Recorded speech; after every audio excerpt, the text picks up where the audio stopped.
Permutation and combination एक ऐसा chapter है जिसमें ज़्यादातर बच्चों को परेशानी होता है और उसमें भी सर्कुलर परम्यूटेशन सबसे ज़्यादा कंफ्यूजिंग है। तो मान लो एक टेबल के चारों तरफ 4 लोग बैठा हुआ है। आप कितनी डिस्टिंक्ट वे में उन चारों को बैठा सकते हो?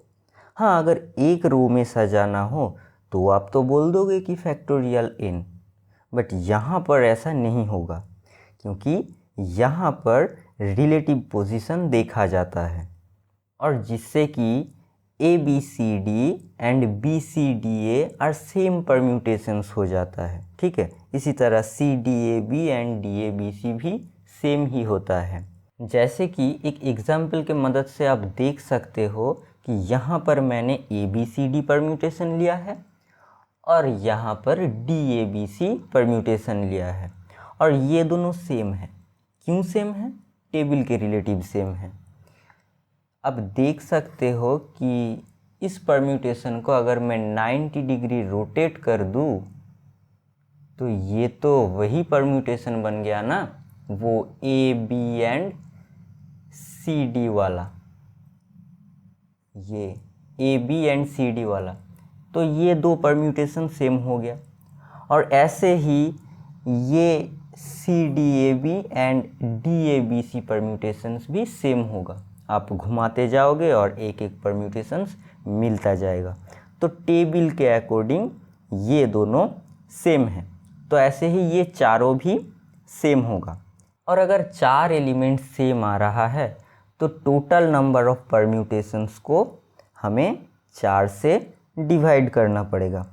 ठीक है, और टोटल नंबर्स ऑफ परम्यूटेशंस कितना है? फैक्टोरियल 4। तो हमें फैक्टोरियल 4 को 4 से डिवाइड करना पड़ेगा, जो कि बन जाएगा आपका फैक्टोरियल 3।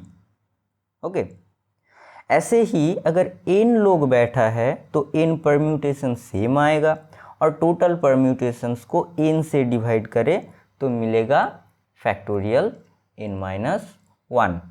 अब यहाँ पर आ जाता है 2 cases, clockwise and anti clockwise. मान लो आपके पास n बीड्स है तो उससे आप डिस्टिंक्ट परम्यूटेशंस में कितना नेकलेस बना सकते हो?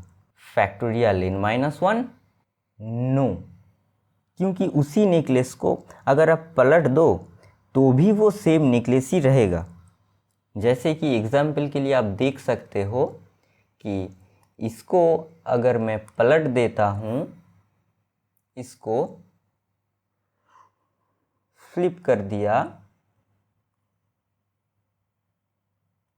तो ये तो वही परम्यूटेशन बना रहा ना।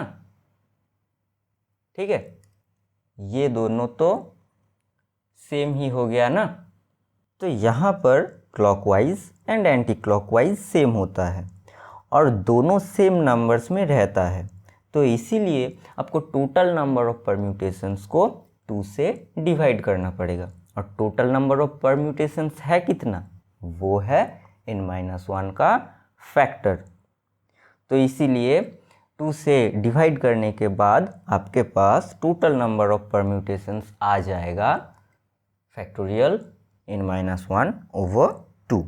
और ये वाला कंडीशन आप ये टेबल के केस में नहीं लगा सकते, क्योंकि आप ये तो नहीं बोल सकते ना कि टेबल को पलट दो फिर भी वो परम्यूटेशन सेम ही रहेगा, है ना। तो आपको कंटेक्स्ट देखना बहुत ज़रूरी है कि किस चीज़ के बारे में बात किया जा रहा है।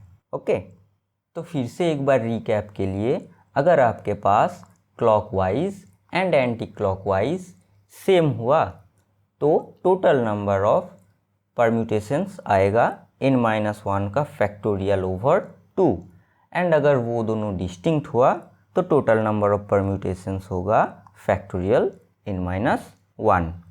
आशा करते हैं वीडियो आपको पसंद आया होगा। अगर पसंद आया है तो लाइक कर देना और कीप डूइंग मैथमेटिक्स।